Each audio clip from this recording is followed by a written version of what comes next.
जय गुरुदेव। मथुरा 12 अक्टूबर परम पूज्य स्वामी जी महाराज ने सत्संग सुनाते हुए कहा कि जब तक सत्संग नहीं मिलेगा, सत्संग की समझ नहीं आएगी और तब तक तुम्हारी इच्छा भजन करने की नहीं होगी। सत्संग से तुमको मालूम होगा कि कौन सी पूजा हानि करेगी और कौन सी पूजा लाभ करेगी।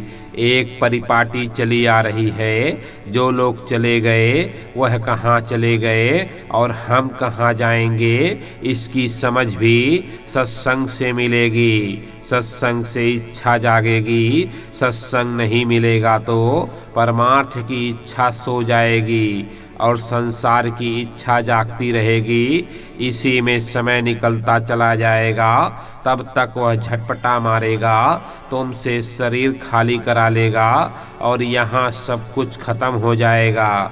इसलिए सत्संग गहराई से करो, देखा देखी नहीं। देखा देखी तो तुम आ गए, अब सत्संग के एक एक वचनों को ध्यान से सुनो। देखा देखी में पता नहीं दूसरे को क्या मिलेगा और पता नहीं तुमको क्या मिलेगा।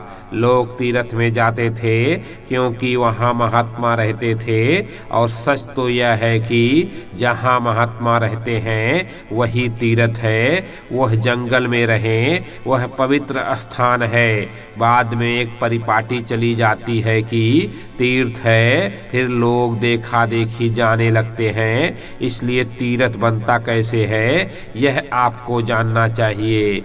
आपको महात्मा की खोज करनी चाहिए थी, पर आपने महात्माओं की खोज बंद कर दी। पूरब जाते हैं, पश्चिम जाते हैं और सोच लेते हैं कि परमार्थ बन गया, पर परमार्थ ऐसे नहीं बनता।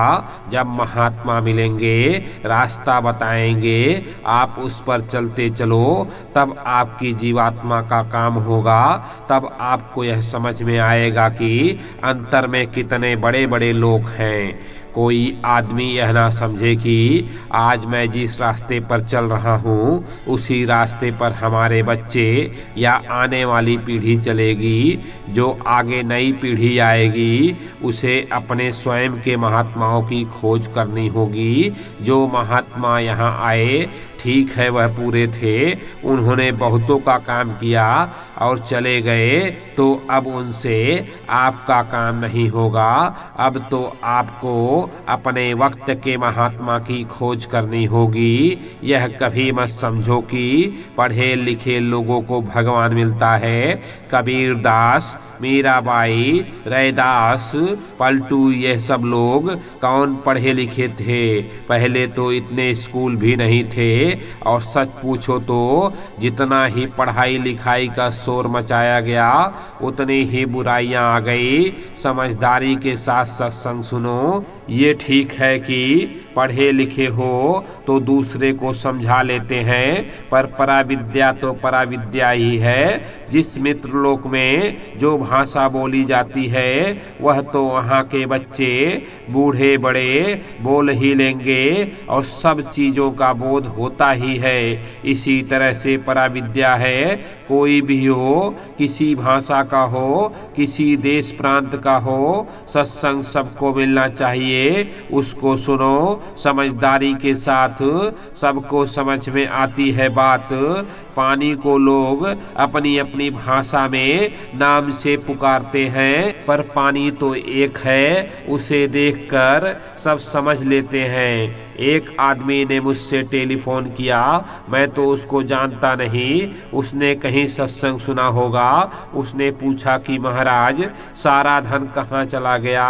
उसने सत्संग में कुछ सुना होगा, कुछ सोचा होगा, इसलिए उसने हमसे पूछा। तो यह बात है, सत्संग सबको मिलना चाहिए। महात्माओं से दूर होने के कारण, सत्संग न मिलने की वजह से सबका विवेक खत्म हो गया, सबकी पहचान खत्म हो गई, अच्छे बुरे का ज्ञान खत्म हो गया।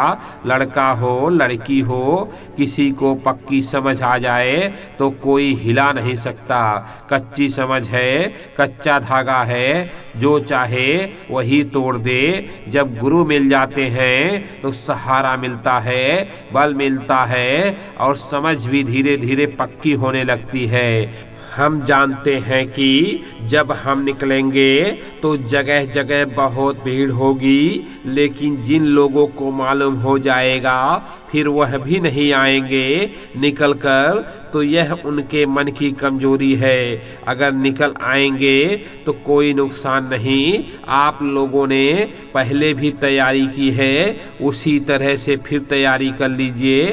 भंडारे के बाद चाहता हूँ कि काफिला निकल जाए। बहुत से ऐसे संस्कारी जीव पड़े हुए हैं जो रास्ता न मिलने के कारण कुछ करते नहीं हैं, उन्हें रास्ता मिल जाएगा तो वह भी चल पड़ेंगे। जय गुरुदेव।